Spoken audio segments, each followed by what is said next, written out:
Fala galera do canal Vai de Shorts, hoje apresento os casos mais famosos sobre objetos voadores não identificados ocorridos aqui no Brasil, ou seja, de forma abreviada estamos falando sobre OVNIs.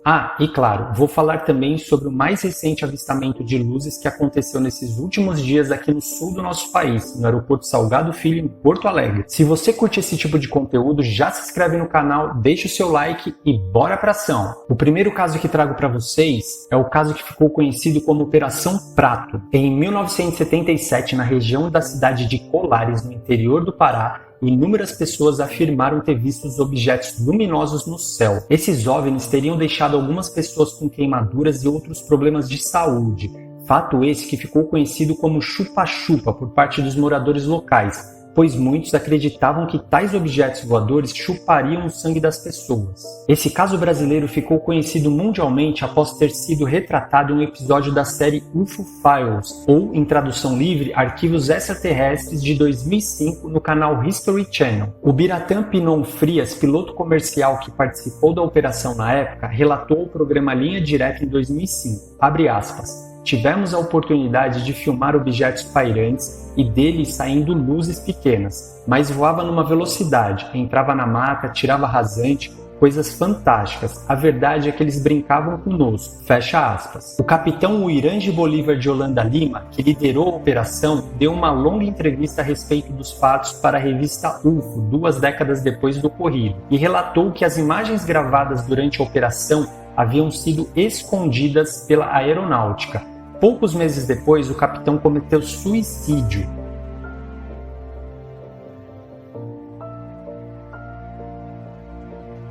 O segundo caso que trago para vocês ficou conhecido como Noite dos OVNIs. No dia 19 de maio de 1986, na região de São José dos Campos, no interior de São Paulo, em torno de 21 OVNIs foram avistados no céu brasileiro por centenas de testemunhas. Alguns desses OVNIs tinham até 100 metros de diâmetro. O ministro da Aeronáutica à época, Moreira Lima, chegou a se pronunciar sobre o assunto em entrevista coletiva. Abre aspas. O que ocorreu foi que os radares detectaram vários objetos não identificados. Toda vez que é detectado algum objeto não identificado, evidentemente há um processo bastante eficiente de verificar se foi alguma aeronave que está voando sem plano de voo aprovado, etc. Mas, quando se comprova que é algo diferente, as aeronaves então são acionadas, explicou Lima, afirmando que pilotos da FAB, Força Aérea Brasileira, das bases do Rio de Janeiro e de Anápolis, chegaram a perseguir alguns dos OVNIs. Segundo o jornalista e ufólogo Ademar José Gerda, editor da revista UFO, abre aspas, tudo ali foi muito curioso e inusitado.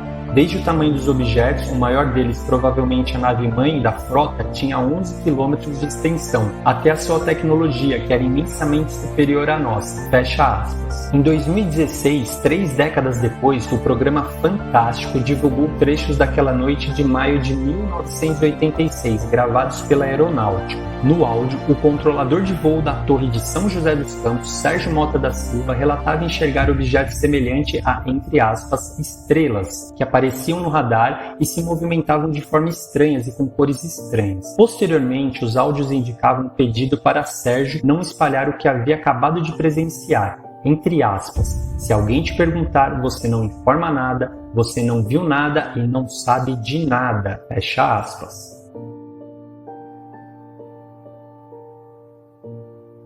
O terceiro caso, talvez um dos mais conhecidos no Brasil, é o caso do ET de Varginha. No dia 20 de janeiro de 1996, 3 jovens mulheres relataram ter visto uma criatura estranha, de olhos vermelhos, cabeça grande e pele marrom escura, de cócoras no chão na cidade de Varginha, no interior de Minas Gerais. Próximo a esse dia, outras cidades na redondeza teriam registrado os casos de avistamento de OVNIs. Devido a uma forte presença de veículos militares na região, o caso chamou a atenção dos moradores e tomou uma proporção nacional após a exibição de uma reportagem sobre essa história, semanas depois do ocorrido, no programa Fantástico da Rede Globo. Diversas outras histórias e relatos vieram à tona nos meses seguintes, tais como a mãe de 2 garotas que avistaram a tal criatura afirmou ter recebido ofertas de dinheiro de homens que não se identificaram para que elas mudassem a versão contada originalmente. Muitos especulavam que o alienígena teria sido capturado pelos militares e passado por uma autópsia para ser estudado em Campinas. E muitos outros boatos e versões surgiram a respeito do fato, que foi constantemente negado pelo exército e pelas fontes oficiais do governo.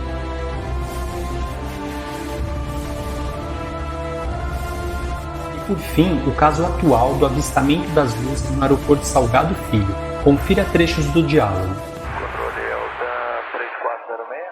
Prossiga. Gentileza, só por curiosidade, tem alguma reporte de algum objeto no nosso posição de 10 para 11 horas? Praticamente sobre Porto Alegre, um pouquinho ao sul. Não recebemos nenhum reporte. Algumas luzes, por vezes elas apagam e acendem, às vezes são uma, às vezes duas ou três. Vai repassar a informação, 3406.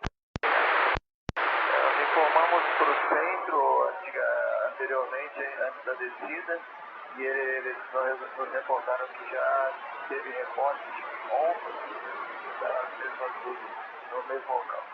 Informar as milhas, mas estão bem altas. Agora tem uma, por exemplo, bem sobre Porto Alegre, bem forte. Elas apagam e acendem agora com mais intensidade. Muito obrigado pela informação, 3406. Esse reporte, o Tom 8014. À esquerda, né? Paciente, o Tom 8014. Qual é? Luzes brancas, vermelhas? 3406. 3406, prossiga. Só para informação, a gente ainda continua avistando as luzes. Agora, de uma outra perspectiva, ela está bem ao sul de Porto Alegre, da cidade, bem ao sul, sentido Argentina, sentido sul do estado. E as luzes continuam aparecendo e se cruzando no céu. O ciente, o pessoal da torre informou que também avistou, porém diz que elas estão paradas.